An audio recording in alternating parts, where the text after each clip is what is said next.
அனைவருக்கும் வணக்கம். இன்றைக்கி நம்ம பார்க்க போகிறது தி ஷாலோ அப்படிங்கிற ஒரு சர்வைவல் த்ரில்லர் மூவி இன்றைக்கி நம்ம பார்க்க போகிறோம். இந்த படத்தினுடைய கதை என்னான்ட்டு பார்க்குறதுக்கு முன்னாடி என்னுடைய சேனலை இது வரைக்கும் சப்ஸ்கிரைப் பண்ணாதவங்க சப்ஸ்கிரைப் பண்ணுங்கள், லைக் கமெண்ட் ஷேர் பண்ணுங்கள். வாங்க இந்த படத்தினுடைய கதை என்னான்ட்டு பார்ப்போம். நான்சி ஆடம் இவங்க ஒரு அமெரிக்கன் மெடிக்கல் ஸ்டூடெண்ட்டு. அது இல்லாமல் இவங்களுக்கு இந்த ஸ்போர்ட்ஸில் நிறைய இன்ட்ரெஸ்ட் உண்டு. முக்கியமாக அந்த கடல் அலையில் இந்த சர்ஃபிங் பண்ணுவாங்களே, அலை சறுக்கு, அந்த விளையாட்டில் இவங்களுக்கு ரொம்ப இன்ட்ரெஸ்ட்டு. இப்படி இருக்கும்போது இவங்க அம்மா கேன்சரால் பாதிக்கப்பட்டு திடீர்னு இறந்து போயிடுறாங்க. அம்மா இறந்த துக்கம் தாங்காமல் இவங்க என்ன பண்ணுறாங்க, இந்த மெடிக்கல் படிப்பை பாதிலேயே விட்டுட்டு மெக்சிகோவில் இருக்கிற ஒரு கடற்கரைக்கு கிளம்பி போயிடுறாங்க.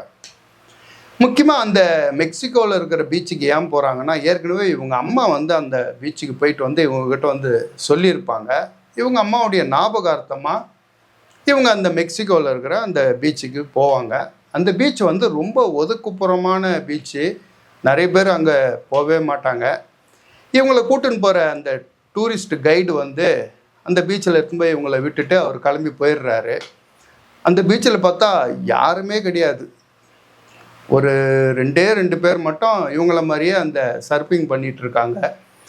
அங்கே அந்த பீச்சில் கடல் அலை 10 அடி 15 அடிலாம் வருமா. ஆனால் சர்ஃபிங் பண்ணுறதுக்கு ரொம்ப ஏற்ற இடம் அது. சரின்ட்டு இவங்க என்ன பண்ணுறாங்க, இவங்களுடைய அந்த சர்ஃபிங் போர்டை எடுத்துக்கிட்டு இவங்கள பீச்சில் அலை சறுக்கு பண்ணிகிட்ருக்காங்க. கொஞ்ச நேரத்தில் அந்த 2 பேர் இருந்தவங்களும் கிளம்பி போயிடுறானுங்க.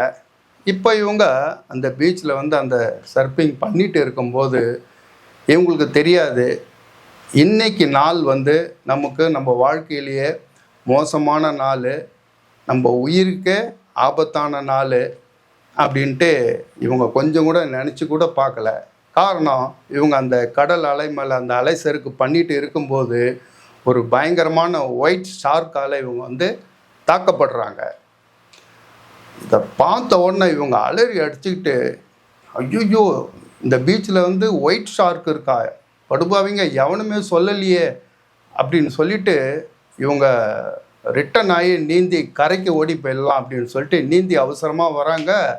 அந்த ஷார்க்கு இவங்களை விடாமல் அட்டாக் பண்ணுது. காலில் பலமான அடி, ரத்தம் பிச்சு அடிக்குது. அந்த ரத்த வாடையிலேயே அந்த சொரா இவங்களை தெருத்திக்கிட்டு வருது. இவங்க இனிமேல் நம்ம கரைக்கெல்லாம் திரும்பிலாம் போக முடியாது அப்படின்னு சொல்லிட்டு அந்த கடல்லையே ஒரு சின்ன பாறை ஒன்று இருக்கும், அந்த பாறை மேலே ஏறி உக்காந்துக்கிறாங்க. இந்த பாறை மேலே ஏறி உக்காந்துக்கிட்டாலும் அந்த ரத்த வாடையில் அந்த சொரா மீன் அந்த பாறையே சுற்றி சுற்றி சுற்றி சுற்றி வந்துட்டு இருக்குது. இவங்க உட்காந்துன்னுக்கிற அந்த பாறையிலேருந்து கரை கொஞ்சம் தூரம்தான். ஆனால் நீந்தி போயிடலான்னு தண்ணியில் இறங்கினாங்கன்னா இவங்க காலி ஆகிடுவாங்க.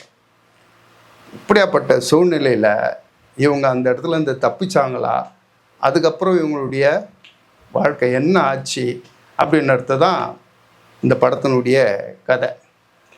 இந்த படத்தில் இந்த நான்சி ஆடம் அப்படின்ற கேரக்டரில் பிளாக் லைவ்லி அப்படின்ற ஆக்டர்ஸை நடிச்சிருக்காங்க. இவங்க இந்த படத்தில் இந்த ஒரே ஒரு கேரக்டர் தான் இந்த படத்தில் மிக பிரமாதமான ஆக்டிங் இந்த படத்தில் கொடுத்துருக்குறாங்க. அவங்களுடைய சோகம், அவங்களுடைய யாராவது காப்பாற்ற மாட்டாங்களான்னு இவங்க எதிர்பார்த்து உக்காந்துருக்கிற அந்த எதிர்பார்ப்பு, இவங்க உயிருக்கே ஆபத்து ஏற்பட்டாலும் அந்த நேரத்தில் கூட மற்றவங்கள உயிரை காப்பாற்றணும் அப்படின்னு துடிக்கிற அந்த மனிதாபிமானம், இதை எல்லாத்தையும் அவங்க இந்த படத்தில் அவங்கள பிரமாதமான ஆக்டிங்கில் காமிச்சிருக்காங்க. அதுக்கு அடுத்தது இந்த படத்தினுடைய கதை ரொம்ப சாதாரணமான கதை.